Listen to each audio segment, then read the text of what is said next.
really interested in paradoxes and obviously conflict and tension in music and life otherwise, but I felt like this would be a perfect opportunity for me because I'm really interested in studying poetry, and Caitlin's such a magnificent singer that any chance to work with her I will jump at.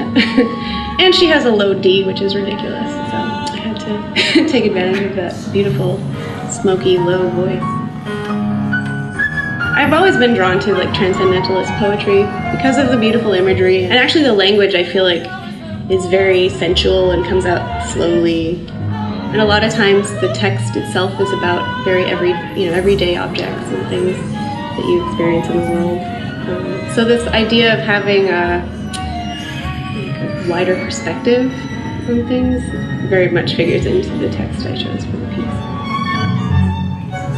Kirsten asked for a kind of more pop sound, which goes along, I think, very well with the electronic tracks, so that you have, while being a beautiful classical chamber piece, it's also one that has an element of being very contemporary and accessible.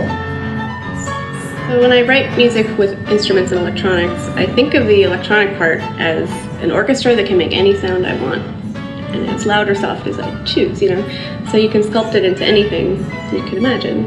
And so I always think of the electronic part as its own player in the piece ensemble. And so a lot of times it will reinforce what the instruments are doing, or it will have some counterpoint with what the instruments are doing. But I always think of it as an equal partner in the whole thing.